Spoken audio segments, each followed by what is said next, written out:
The great space station called Nexus Prime floated in the darkness between stars. It was huge, bigger than most cities on Earth. Ships from dozens of different alien races came and went from its docking bays every day. This was where the Galactic Council met to decide the fate of worlds. Admiral Hyunwoo Kim stood at the window of his small quarters, looking out at the alien ships. His human fleet looked tiny next to them. Only 12 ships, old and beaten up. The other races laughed when they saw them. They called humans the weak ones or those small creatures from the edge of space. Kim did not show his anger. He had learned long ago to keep his face calm. For 300 years, humans had played this game. They acted weak. They acted scared. They let the aliens think they were nothing special. "Admiral?" a voice said behind him. Kim turned to see Captain Jae-sung-oh entering the room. Oh was young but smart. He commanded one of the human ships. "What news?" Kim asked. "Ambassador Lee is meeting with the council again today. They want to take 3 more of our worlds." Oh's voice was tight with anger. Kim nodded slowly. "Which worlds?" "New Busan, Terra Nova, and Harmony Station." Kim's hands tightened into fists, but his face stayed calm. New Busan was where his sister lived. Terra Nova was humanity's first successful farming world. Harmony Station protected the trade routes that fed dozens of human colonies. "The ambassador will handle it," Kim said quietly. Oh looked confused. "Sir? We're just going to let them take our worlds?" Kim looked back out the window. A massive Vorthak warship was docking. The Vorthaks were the worst of all the alien races. They were cruel and loved war. Their ships were covered in spikes and painted blood red. "Captain O, how long have you served in the fleet?" Kim asked. 8 years, sir." "In those 8 years, have you ever seen humans win a real fight against the aliens?" Oh thought for a moment. "No, sir. We always retreat. We always give them what they want." Kim smiled, but it was not a happy smile. "Good. That means we're doing our job right." Before Oh could ask what that meant, another officer entered. It was Dr. Park Ji-hoon, the fleet's head scientist. Park was an old man with gray hair and kind eyes. The aliens thought he was just a farmer who studied plants. "Admiral," Park said, "the council wants to inspect our agricultural equipment again." Kim and Park looked at each other. They both knew what the agricultural equipment really was. "Show them the wheat samples," Kim said. "Make sure they see how primitive our farming methods are." Park smiled. "Of course, sir. They'll be very impressed with our simple tools." After Park left, Oh looked even more confused. "Sir, I don't understand. Why do we let them think we're weak? Why don't we fight back?" Kim was quiet for a long time. Then he walked to his desk and picked up a small photo. It showed Earth as seen from space. Blue and white and beautiful. "Captain, do you know what happened to the Zilani race?" Kim asked. "No, sir." "They were proud. They were strong. When the Vorthaks came to take their worlds, the Zilani fought back immediately. They had good ships and brave warriors." Kim put the photo down. "The Vorthaks destroyed every Zilani world. Billions died. Now there are no Zilani left in the galaxy." Oh was quiet now. "The Corvani tried the same thing 50 years later," Kim continued. "They lasted longer than the Zilani, but not much longer. The Vorthaks and their allies crushed them, too." "So we stay weak to stay alive?" Oh asked. Kim looked at him. "We appear weak. There's a difference." Meanwhile, in the council chambers, Ambassador Lee So-jin sat at the small table reserved for humans. Around her, the great powers of the galaxy argued about dividing up human space like it was a piece of cake. The Vorthak representative was a huge creature named General Tekmor. He had 4 arms and teeth like knives. His voice sounded like metal scraping against stone. "The humans have had enough time to develop these worlds," Tekmor said. "It is time for stronger races to take control. We will use these worlds properly." The other aliens nodded. The Krillians wanted the mining rights. The hegemony wanted the trade routes. The Stellar Compact wanted the strategic positions.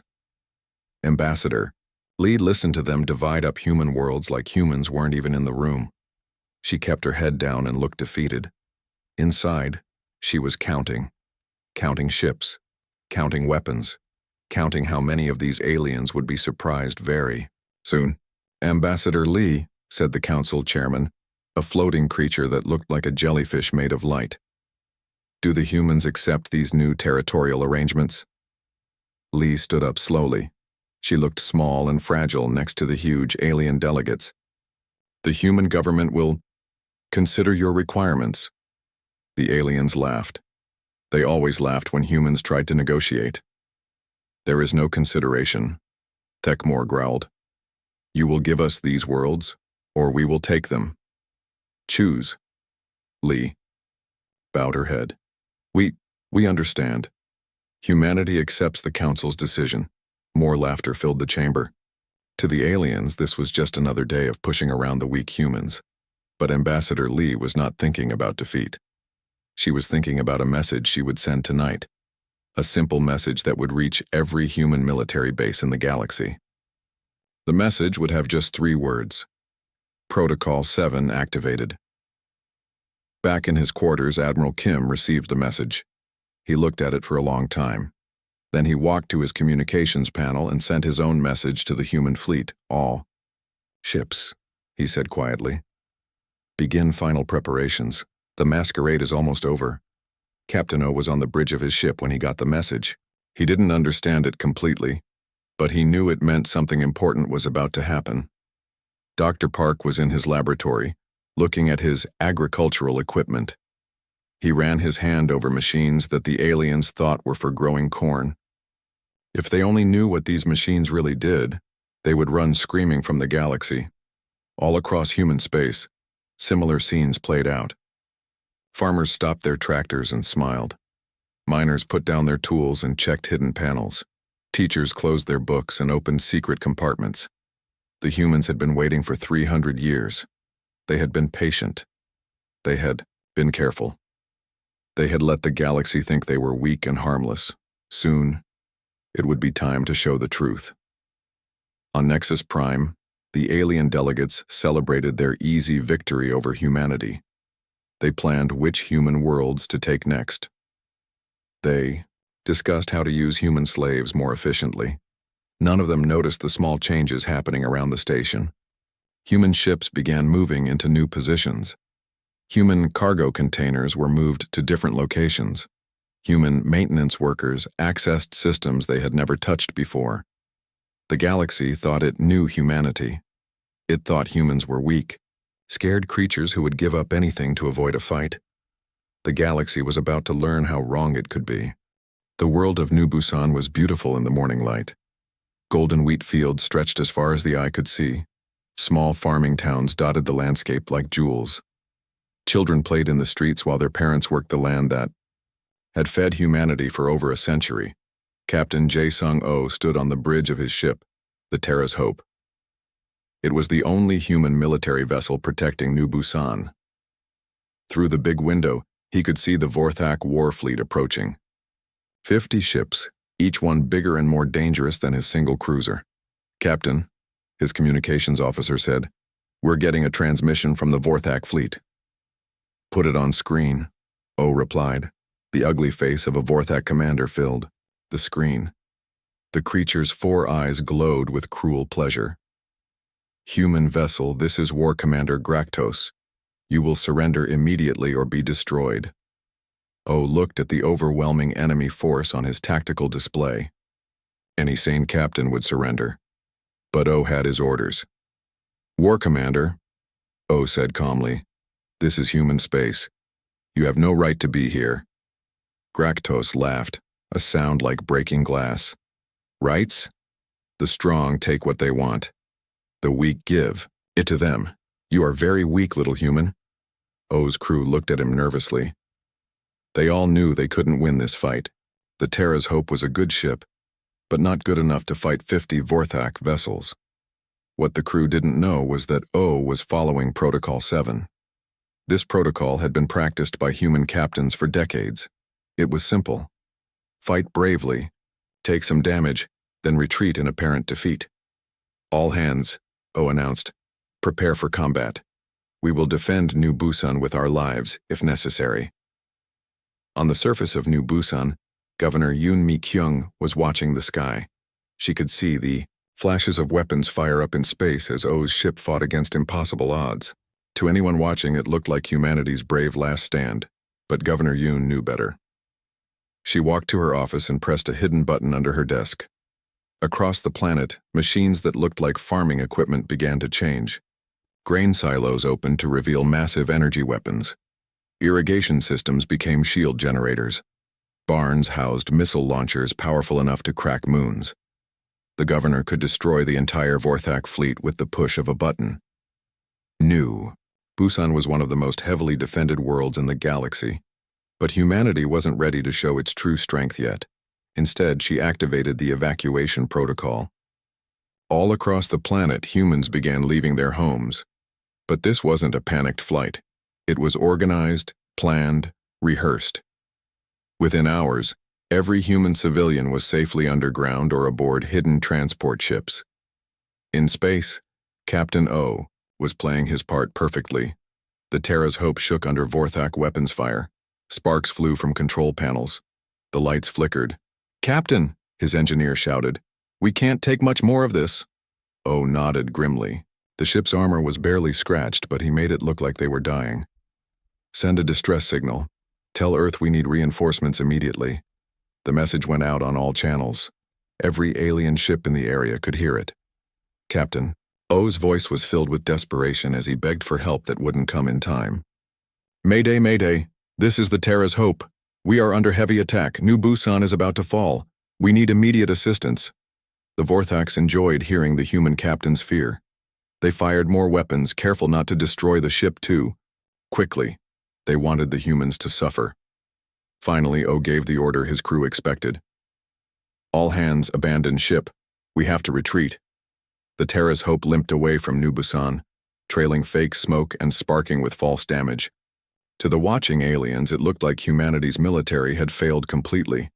The Vorthak fleet moved in to claim their prize. Graktos was pleased with how easy it had been. Humans really were as weak as everyone said. But as the Vorthak troops landed on New Busan, they made a terrible mistake. They found the Memorial Gardens, a sacred place where the first human colonists were buried. These were the pioneers who had died building the world from nothing. The Vorthak soldiers thought the memorial was ugly. They laughed at the simple stone, markers, and the earth flowers planted around them. Then, for no reason except cruelty, they destroyed it all. They smashed the stones and burned the flowers. Within minutes, images of the destruction were spreading across human space. Every human world saw the videos. Every human ship received the recordings.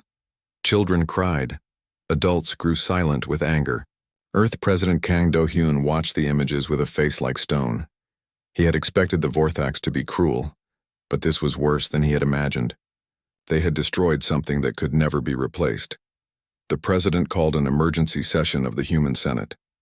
The Great Hall was filled with representatives from every human world. They all watched the videos in silence. "My fellow humans," President Kang said, his voice heavy with emotion. "Today we have seen the true face of our enemies. They do not just want our worlds. They want to destroy everything that makes us human."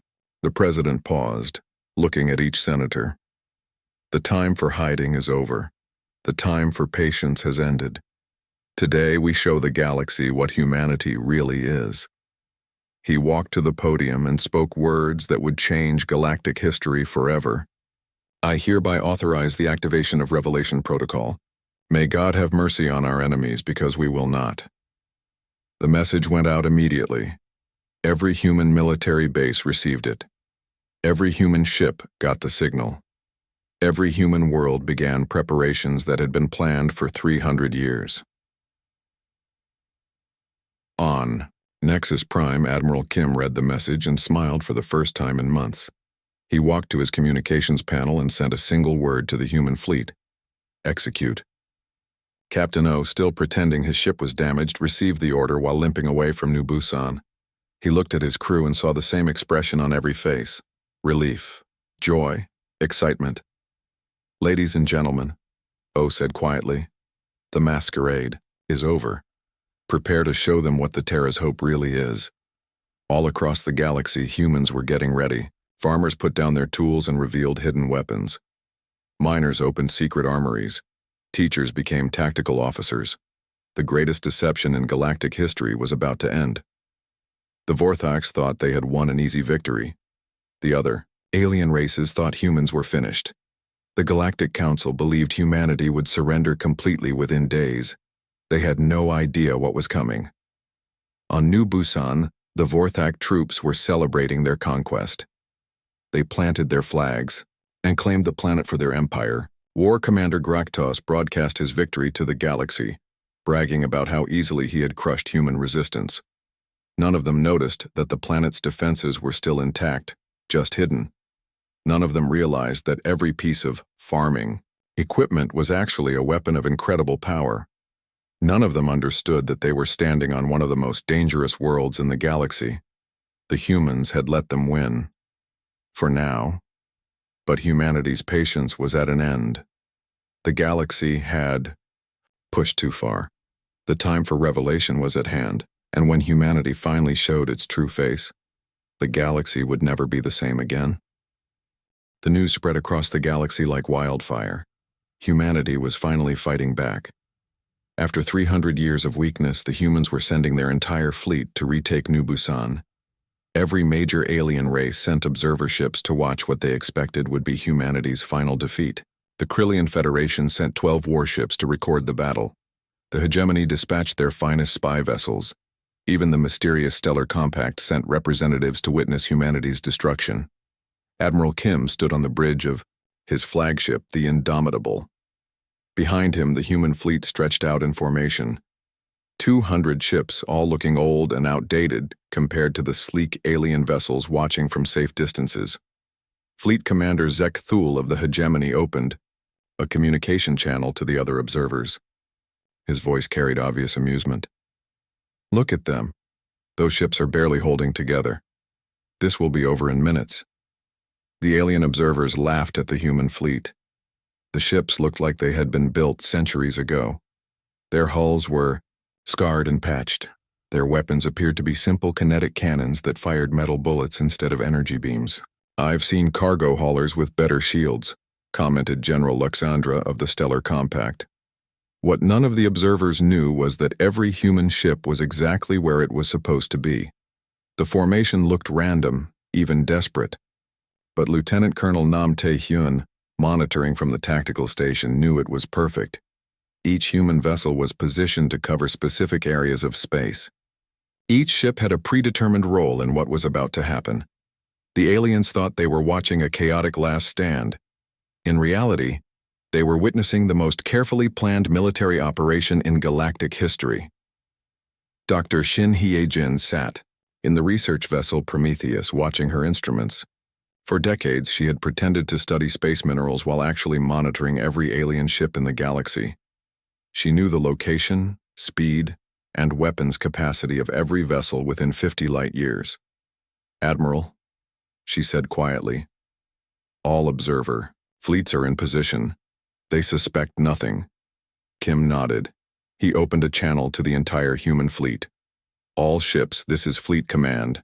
Prepare for revelation protocol. Remember, we are no longer hiding. Show them what humanity really is." The alien observers watched as the human ships began to move toward the Vorthak positions around New Busan. It looked like a desperate charge by outdated vessels against a superior enemy. But then something impossible began to happen. The scarred, patched hulls of the human ships began to change.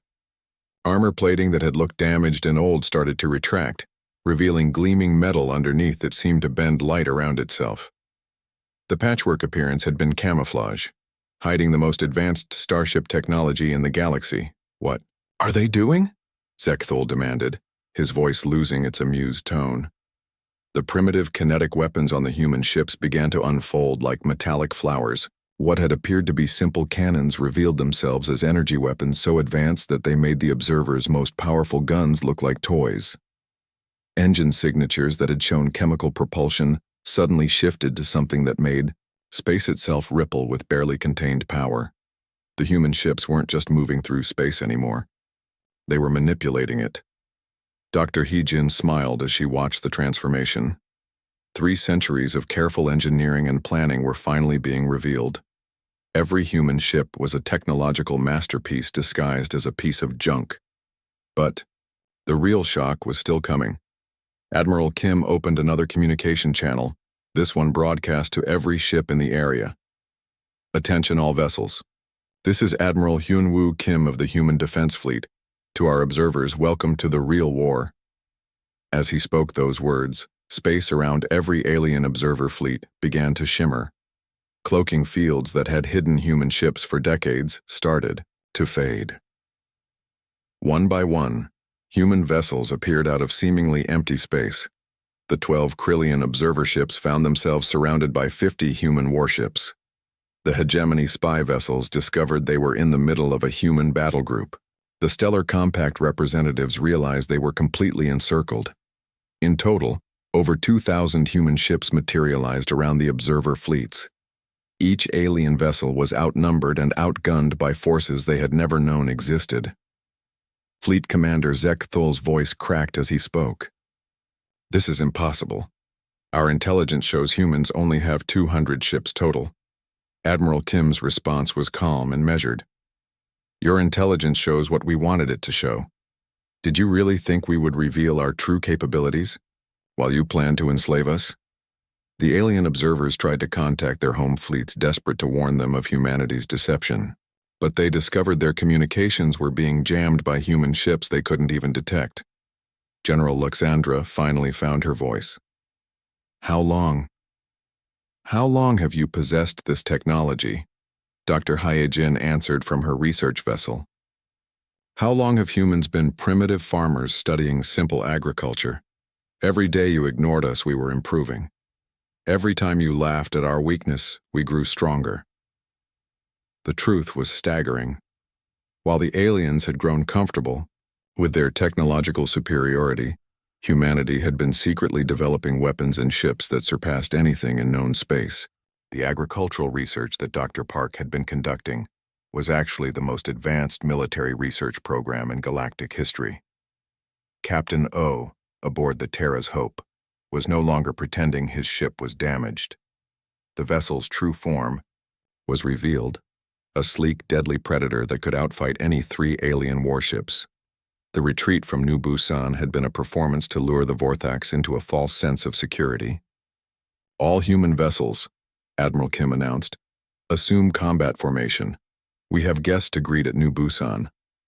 The human fleet moved toward the Vorthak occupation force with terrifying precision.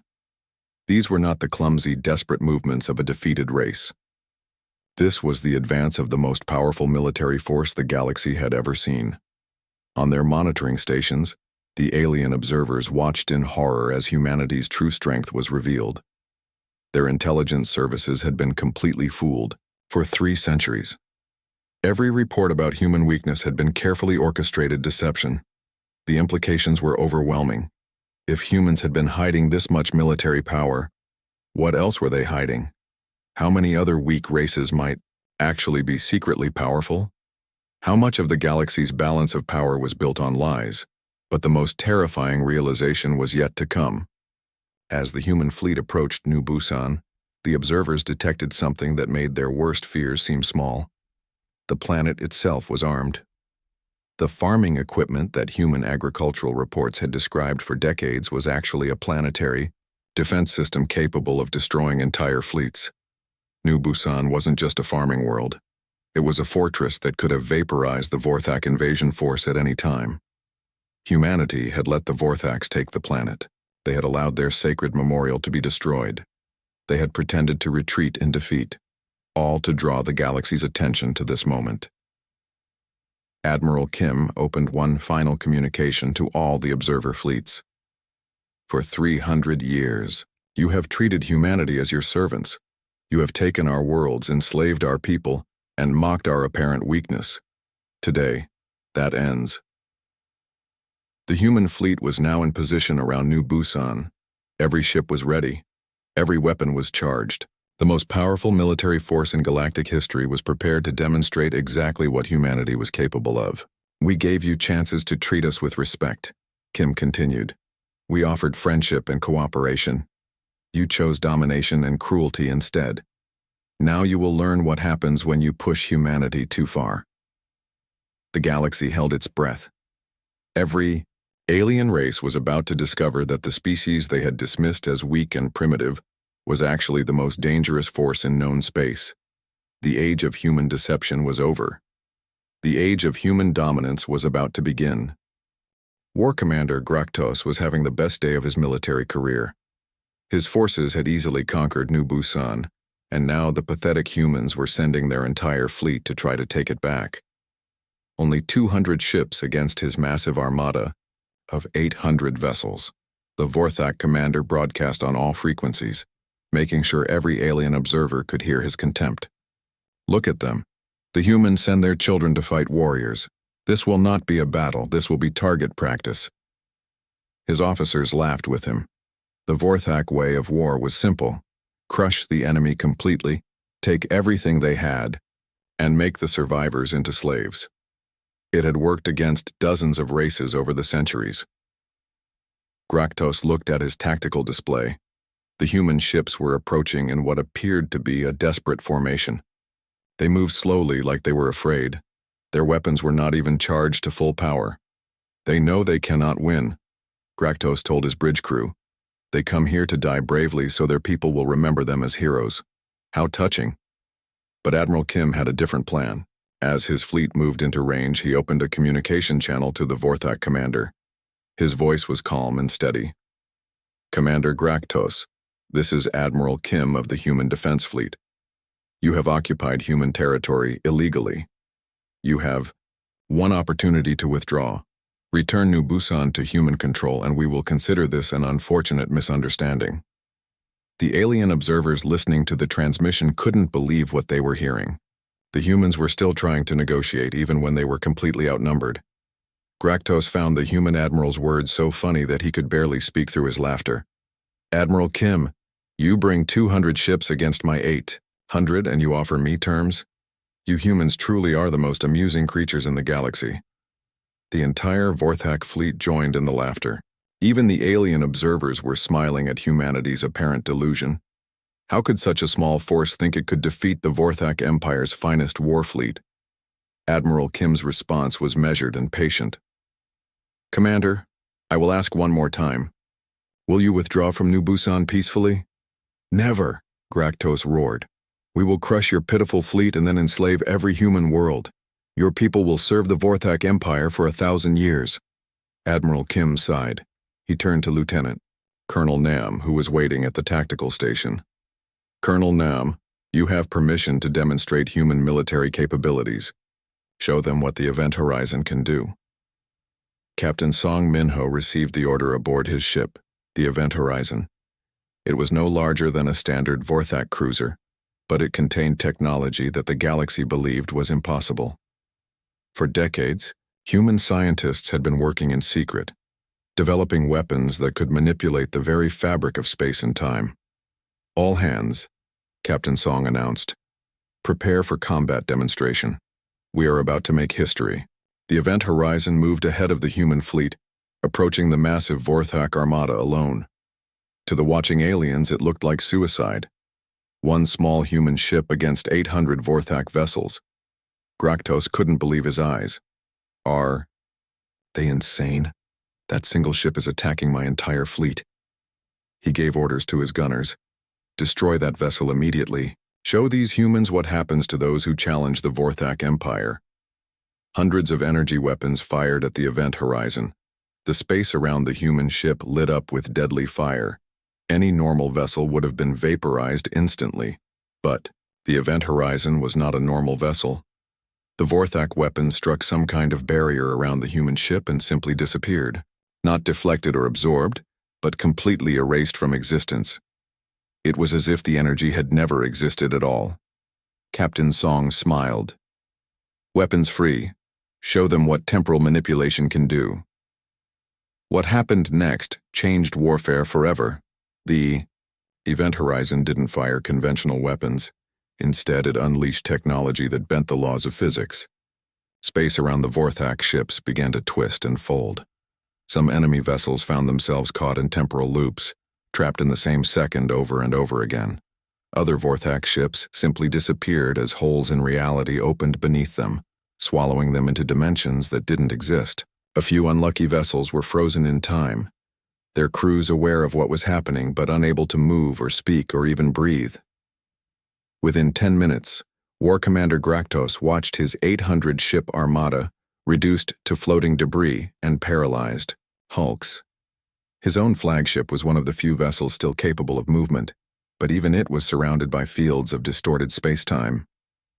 The alien observers watched in complete silence. Grand Admiral Veltar of the Krillian Federation had seen many battles in his long career, but nothing like this. A single human ship had just destroyed the most powerful war fleet in Vorthak history without taking any damage. Impossible, he whispered. Those weapons, they're manipulating time itself. How long have humans possessed this technology? Dr. Hai Jin provided the answer from her research vessel. Admiral Veltar, humanity has been developing temporal manipulation technology for over 2 centuries. Every time your intelligence services reported on our primitive research, we were actually making breakthrough discoveries in physics. The truth was staggering. While the galaxy's great powers had focused on bigger guns and stronger shields, humanity had been quietly revolutionizing the fundamental understanding of how the universe worked. General Luxandra of the Stellar Compact tried to contact her home fleet, but found her communications still being jammed. This changes everything. If humans can manipulate time and space, then no fleet in the galaxy is safe. She was right. Every alien military leader was realizing the same thing. All their weapons, all their strategies, all their advantages had just become worthless. Humanity had developed technology so advanced that it made every other race look like they were still using stone tools. But the demonstration wasn't over yet. Admiral Kim opened another communication channel to all the observer fleets. Ladies and gentlemen, what you just witnessed was a single human ship operating at approximately 10% of its full capability. We have 2,000 ships with similar armament. The implications hit the alien observers like a physical blow. If one human ship could destroy 800 Vorthak vessels, what could 2,000 do? What could the full human fleet accomplish if it went to war? Captain O, aboard the Terra's Hope, was no longer hiding his ship's true capabilities. The vessel's real weapons were now visible: energy cannons that could crack planets, temporal, shields that made it immune to most forms of attack, and engines that could cross the galaxy in days instead of months. Admiral O reported, all Vorthak resistance around New Busan has ended. The planet is secured. But Kim wasn't finished yet. He had one more message for the galaxy. Commander Graktos, he said, his voice carrying across all frequencies. You asked how long humans have possessed this power. Let me give you the answer that will keep you awake for the rest of your life. Graktos, trapped aboard his crippled flagship, could barely speak. How long? Admiral Kim's response echoed across the galaxy. We have been ready for this conversation since the day you first laughed at us, Commander. We just wanted to make sure you were all listening when we finally decided to speak. Silence that followed was absolute. Every alien race was processing the same terrible realization. For 3 centuries they had believed they were the galaxy's dominant powers. But the truth was that humanity had been secretly watching them, studying them and preparing for the day when they would reveal their true strength. The humans had never been weak. They had been patient. And now their patience had finally come to an end. The galaxy had gone silent, not because it was destroyed, but because it was in shock. Every major alien civilization was discovering the same terrible truth. Their communication networks were being monitored by human systems they had never detected. Their military bases were under observation by human stations that had been invisible for centuries. Their most secret weapons were already known and countered by human technology. The species that they had dismissed as primitive farmers and weak traders had been secretly preparing for this day for 300 years. President Kang Do-hyun sat in his office on Earth looking out at the blue sky. For the first time in decades, he felt truly peaceful, The great deception was finally over. Humanity no longer had to pretend to be weak. His communication panel activated, showing the faces of human military commanders from across the galaxy. Admiral Kim was there, along with Governor Yoon from New Busan and dozens of other leaders. "Mr. President," Admiral Kim said, "the demonstration is complete. Every major alien fleet has witnessed our capabilities. What are your orders?" "President," Kang smiled, "it's time for the galaxy to learn about the Terran Accords. Prepare for the emergency session of the Galactic Council." On Nexus Prime, the Great Council chamber was more crowded than it had ever been. Representatives from every major race had come to hear what humanity would say, now that their true power was revealed. Ambassador Lee So-jin walked into the chamber, but she was no longer the humble, defeated figure she had pretended to be for so many years. She walked with confidence and strength. Her head was held high. She looked like what she had always been, the representative of the galaxy's most advanced civilization. The alien delegates watched her nervously. They had spent centuries treating humans with contempt and cruelty. Now they were wondering what the price would be for their behavior. The council chairman, the floating jellyfish creature made of light, spoke first. "Ambassador Lee, the council recognizes the significant changes in humanity's apparent military capabilities. We are prepared to discuss new terms for human membership in the galactic community." Ambassador Lee smiled. It was not a cruel smile, but it was not entirely friendly either. "Chairman, with respect, humanity is not here to discuss membership in your community. We are here to present the terms for galactic peace under human oversight." The alien delegates gasped. The humans weren't asking for equal treatment. They were announcing that they would now be in charge. Lee activated a holographic display that showed the Terran Accords. The document was comprehensive and detailed, covering every aspect of galactic civilization. "The tribute system that has oppressed weaker races for millennia is hereby abolished," she announced. "No species will be forced to give their resources to stronger neighbors." The representatives from the great powers started to protest, but Lee continued speaking. "Slavery in all its forms is now illegal throughout the galaxy. Any race that continues to keep slaves will face human intervention. Territorial disputes will be mediated by human arbitrators. Wars of conquest are forbidden. Any species that attacks another without cause will be stopped by human forces." The Vorthak representative, a different commander since Graktos was still trapped in his crippled ship, finally found his voice. "You cannot simply impose your will on the entire galaxy. We have rights."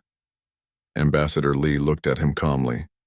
"Commander, your empire has spent the last 5 centuries conquering weaker races and enslaving their populations. Your people destroyed our sacred memorial for no reason except cruelty. What rights do you think you have earned?" Emperor Thekdar himself had come to the emergency session. The ruler of the Vorthak Empire was larger and more intimidating than any of his commanders. But even he looked nervous as he spoke. "Human ambassador, how long have your people possessed this overwhelming military power? Why did you hide it from us?" Dr. Park Ji-hoon, who had been silent in the back of the chamber, stood up to answer. "Your Majesty, we have possessed superior technology for over 2 centuries. We hid it because we wanted to give the galaxy a chance to prove it could govern itself peacefully." He walked to the center of the chamber, no longer pretending to be just a simple agricultural researcher. "Every time your empire conquered a world, we watched and hoped you would choose mercy instead of cruelty. Every time a weaker race asked for help, we hoped the stronger species would choose justice over profit. You consistently chose violence and oppression instead." The truth was becoming clear to everyone in the chamber. Humanity had not just been building weapons during their centuries of apparent weakness. They had been testing the galaxy's moral character, and the galaxy had failed the test. Admiral Kim entered the chamber, flanked by human officers. He walked to where Ambassador Lee was standing and faced the assembled alien representatives. "For 300 years, he said, humanity offered friendship to your peoples. We traded fairly. We shared our knowledge freely. We asked only to be treated with basic respect." His voice grew harder. "Instead, you laughed at our weakness. You stole our worlds. You enslaved our people. You destroyed our sacred places for sport." He gestured to the holographic display showing the Terran Accords. "These terms are not negotiations. They are not suggestions. They are the conditions under which humanity will allow galactic civilization to continue." The alien delegates realized they had no choice. Human fleets now surrounded every major world in the galaxy. Human technology could destroy any military force that opposed them. Resistance was not just futile, it was impossible. But Admiral Kim wasn't finished. "However, humanity chooses to be merciful. We do not seek conquest or revenge. We seek justice and peace." He looked around the chamber at each alien representative. "Any race that accepts the Terran Accords and demonstrates genuine commitment to peace will be protected by human forces. Those who choose to continue their old ways of violence and oppression will find themselves unable to do so." Captain O had arrived with a fleet of ships to escort the former Vorthak occupiers away from New Busan. But instead of imprisoning them or executing them, the humans treated their defeated enemies with dignity. The Vorthak soldiers were given medical care for their injuries.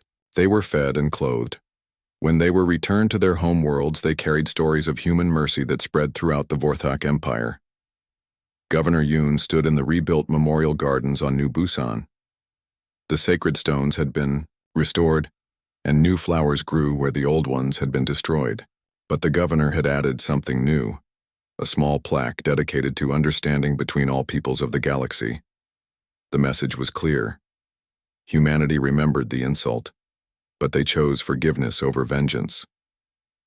In the months that followed, the galaxy slowly adapted to its new reality. Some races embraced the Terran Accords enthusiastically, grateful to be free from the tribute system and the threat of conquest. Others resisted at first, but quickly learned that human resolve was as unshakable as human technology was advanced. The hegemony tried to form a resistance alliance but found their communications intercepted and their fleet movements predicted before they even made them. The Stellar Compact attempted to develop weapons that could counter human technology, only to discover that humanity was still centuries ahead of them. One by one, the galaxy's powers accepted the new order. Years later, a young alien student on Gitir, the neutral education world of Haven, asked her teacher why the humans had hidden their strength for so long. The teacher was a former Vorthak military officer who had served under Graktos during the New Busan occupation. She had been captured during the human demonstration of power, but treated with kindness and eventually released. "Child," the teacher said, looking up at the stars where human patrol ships moved silently through space. They wanted to be sure that when the galaxy finally saw their true strength, it would choose peace over war. She pointed to a human transport ship that was delivering food and medical supplies to a recently liberated world. "And we did choose peace, because we finally understood that the strongest among us had always been the most merciful." The galaxy was no longer silent. It buzzed with trade and cooperation, protected by guardians who had proven their strength and chosen to use it wisely. Humanity's long masquerade was over. The age of galactic peace had begun,